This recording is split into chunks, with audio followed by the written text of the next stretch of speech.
자, 지난 5월 FOMC 회의 결과가 발표된 직후 미국 시장이 안도 랠리를 보였었는데 바로 그 다음 날이 되죠. 오히려 시장은 정말 무섭게 떨어졌습니다. 그럼에도 불구하고 계속 미국 시장은 금요일까지 하락세를 이어갔는데 도대체 지난 목요일에 시장이 왜 이렇게 하락했고 안도 랠리는 이렇게 짧게 이어질 수밖에 없었던 이유는 무엇이었는지 이분과 함께 좀 분석해보는 시간 가져보겠습니다. 자, 큰물쌤 김태수 미국 세무사 화상 연결돼 있습니다. 안녕하세요. 네, 안녕하세요. 자, 도대체 그 목요일장의 그 미국 증시 급락의 원인이 뭐냐에 대해서 많은 분들이 궁금해하고 계시거든요. 어떻게 바라보세요? 네. 우선 이제 그 금요일장에 역레포라는 게 얘기가 많이 나왔어요. 지금 한국의 이 역레포라는 것 때문에 굉장히 좀 이슈가 되고 있는 그런 모습을 우리가 볼 수가 있습니다. 근데 이 역레포라는 거를 일단 먼저 말씀을 좀 드려야 될 것 같아요. 보면은 이제 연준이 은행에다 채권, 이제 국채를 빌려주는 거예요. 그러면서 이제 이자를 또 은행에 지급을 해주는 거죠. 이제 금리가 올랐으니까 거래가 더 활발해질 겁니다. 이제 요게 이제 국채를 줄이면서 시장의 유동성을 흡수한다. 이제 이런 측면에서 돼 있는데 여기까지가 지금 현재 보니까 뭐 기사나 이런 데 나와 있는 수준이에요. 근데 이걸로 이제 주식을 투자를 하려면은 앞이 막막합니다. 이 영레포나 레포는 실질적으로는 이제 하루짜리 거래가 대부분을 차지를 하고 있습니다. 연준의 의도는 뭐냐면은 2017년도처럼 금리 인상에 의해서 유동성이 경색되지 않도록 시장의 유동성의 흐름을 돕는 거예요. 그리고 또 하나는 채권이 만기까지 역레포 거래로 이제 채권의 흐름을 유지를 하면서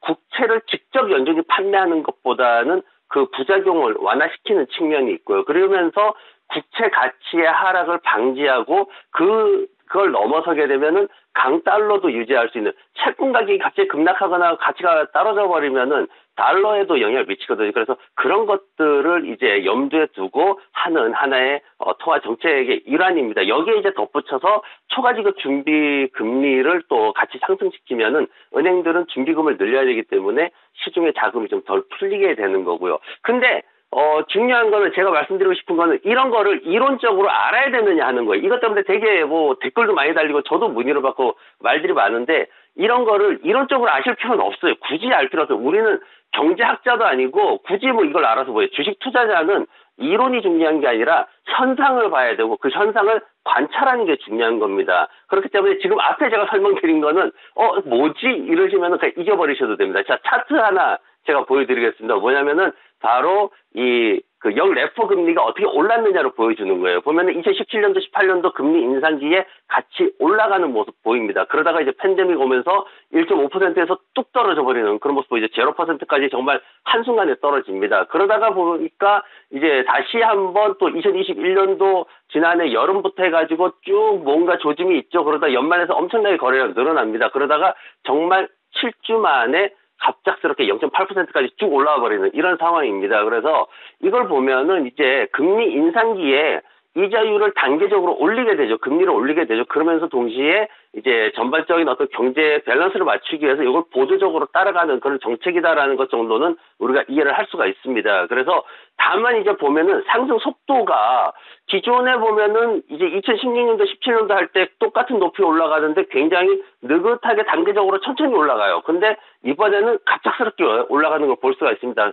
물론 이럴 경우에는 부작용도 생길 수 있어요. 그런 부분도 우리가 생각을 해야 됩니다. 하지만은 지금 연준에서 금리 인상이라는 거, 그리고 역레포 금리 사이에서 비중을 적절히 조절하면서 금리 인상을 하고 있구나. 이걸 우리가 생각하면서 연준의 어떤 그 종합적인 정책이 잘 맞물려 돌아가고 있는 게 아니냐. 지난 2017년, 18년처럼 그렇게 생각하시면은 도움이 되실 것 같습니다. 네, 알겠습니다. 근데 그러면 이제 목요일장 급락에 대한 그 이유의 설명은 좀 잘 와닿지 않는 부분이 있어서 다시 한번 좀 설명을 해주실 수 있을까요? 목요일장 급락에 대해서 그러면?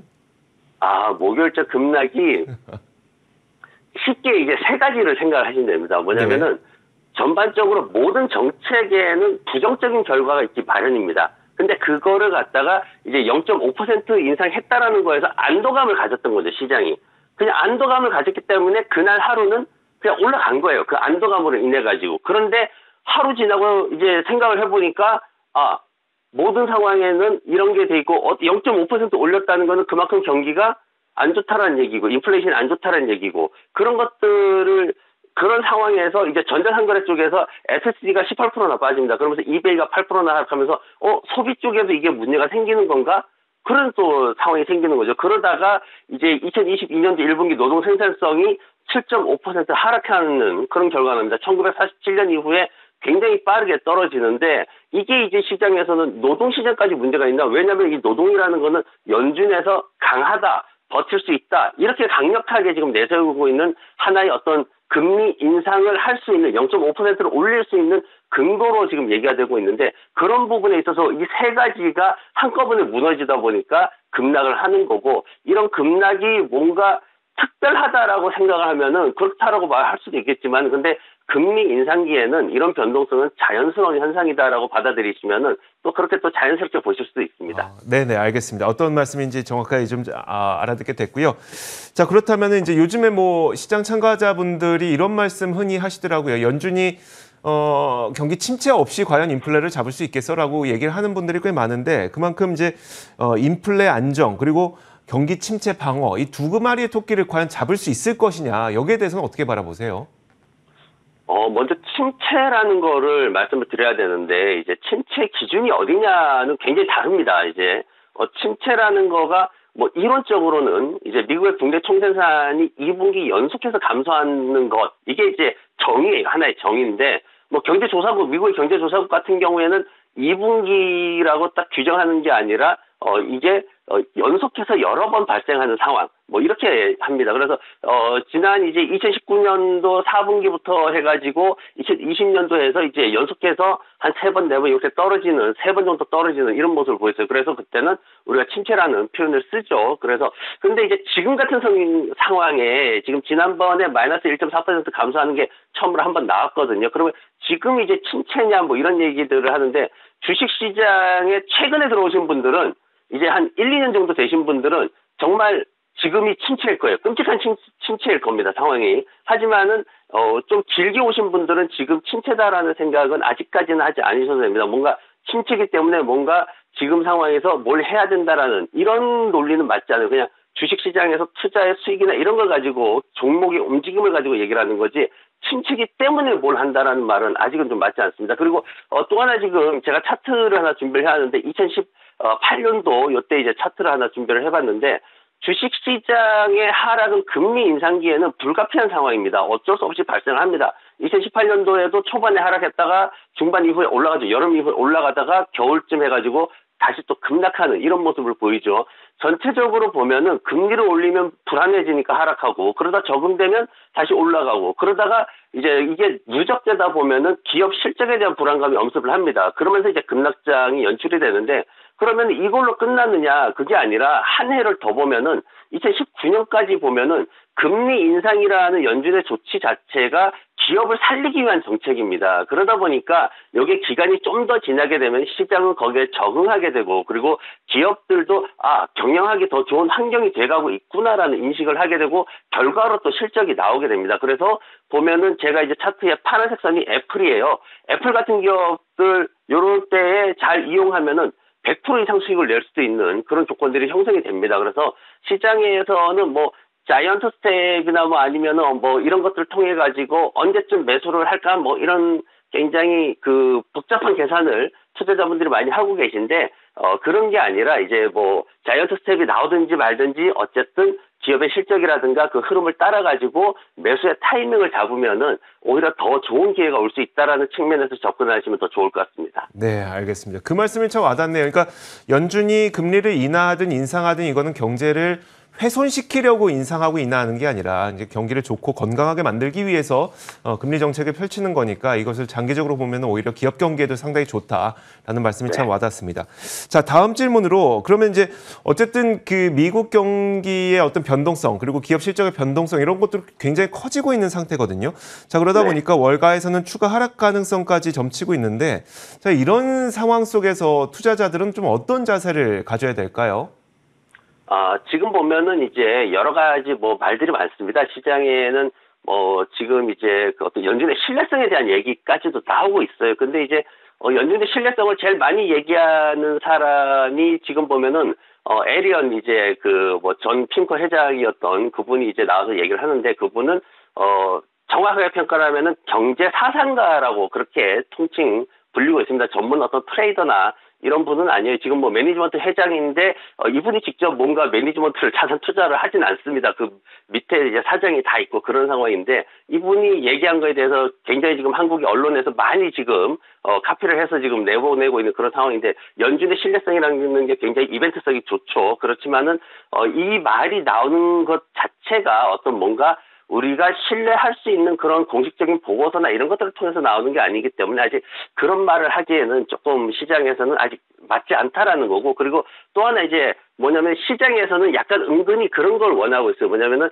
뭔가 시장에서 재매수를 하기 위한 확실한 기회가 오는 게 낫지 않냐. 지금 보면은 왜 0.75%를 없앴냐. 이렇게 주장하는 사람들도 많아요. 더 강하게 해야 되지 않냐. 이렇게 주장하는 사람 많은데 아까 2018년도 차트 보셨듯이 뭔가 재매수에 확실한 기회가 오려면은 시장의 충격을 두려워하지 말아야 된다. 이제 전형적으로 주식 투자자의 입장에서 이제 그런 얘기를 하게 되는 거죠. 그래서 지금 보면은 연준은 뭐 앞으로 2024년까지 2.3%에 도달한다 뭐 이런 얘기 하는데 시장에서 원하는 거는 3.5%까지 올려라 이렇게 얘기를 하고 있거든요. 그거는 어떤 측면이냐면은 지금 어쨌든 연준이 좀 더 빠른 금리 인상을 통해서 현재 시장이 뭐 주식시장이 좀 흔들리는 게 경제 전체의 흐름은 아니니까 주식시장이 좀 흔들릴 때는 내가 매수에 들어가겠다 이런 뭔가 의지를 가지고 있는 분들 많거든요. 한국에서 삼성전자 6만 원 무너져서 5만 원대 들어가면 내가 바로 사겠다 이런 거랑 똑같은 심리거든요. 그래서 시장에서는 어떤 이런 분위기가 형성되고 있기 때문에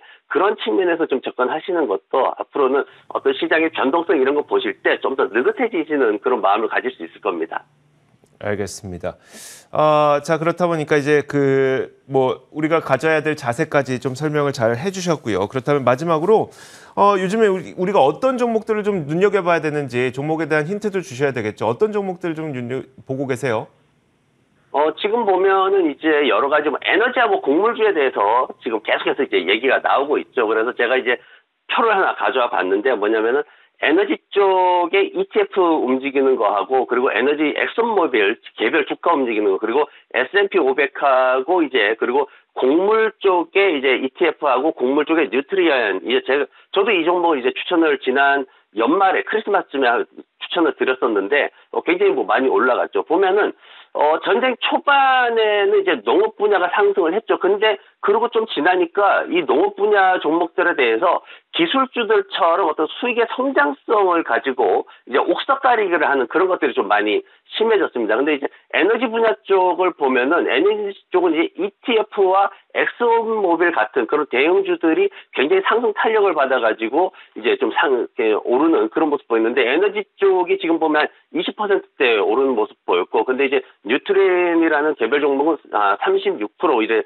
40% 가까이 상승하는 그런 모습 보였습니다. 근데 지금 보면은 전체적으로 봤을 때 에너지 쪽을 들어갈 거냐라고 보면은 에너지 쪽에 대해서는 사실 조금 어려움이 있어요. 그래서 이제 조금 제가 이제 다른 차트도 하나 가져왔는데 2022년도에 이제 주요 기업들이 어떻게 됐냐를 가져왔는데 보면 에너지 분야가 상승 탄력이 아직 남아 있습니다. 에너지는 남아 있어요. 근데 기대치는 한 10% 정도밖에는 되지 않을 거다라고 저는 개인적으로 생각하는데 왜냐면은 역사상 엑슨모빌 최고치가 2014년도에 104달러 수준이에요. 지금 90달러 정도거든요. 그러다 보니까 한 10% 내외의 에너지 정도만이 남아있을 것이다. 그래서 에너지에 굳이 투자를 하시려면은 그래도 대형주 중심으로 들어가시는 게 좋다. 이제 에너지 쪽에서 뭐 에너지 장비나 이렇게 해서 개별주들은 오른 이후에 지금 조정받고 있는 상황이기 때문에 들어가시려면 대형주 쪽으로 들어가셔야 되고 그리고 농업 분야 같은 경우에는 곡물 쪽하고 기계 그리고 비료 이런 식으로 해가지고 약간의 테마주 형식으로 좀 나뉘고 있습니다. 그러면서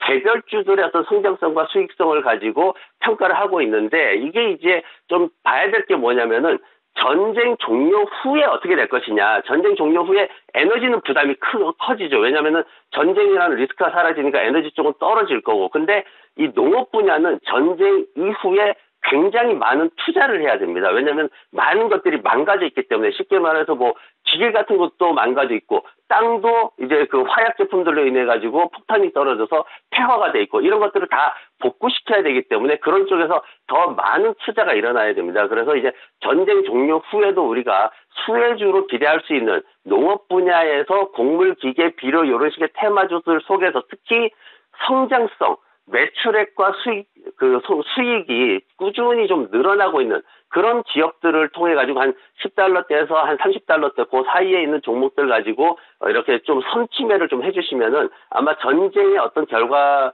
이후에도 더 큰 수익을 볼 수 있는 그런 기회가 찾아올 것 같습니다. 네, 알겠습니다. 저평가된 농업주. 저희가 뭐 이 시간 말고 매일매일 김태수 세무사와 함께 종목들을 짚어드리고 있으니까요. 그 시간을 통해서 종목에 대한 내용들 확인하시면 좋을 것 같습니다. 자, 지금까지 큰물쌤 김태수 미국 세무사와 함께 이야기 나눠봤습니다. 말씀 고맙습니다. 네, 고맙습니다.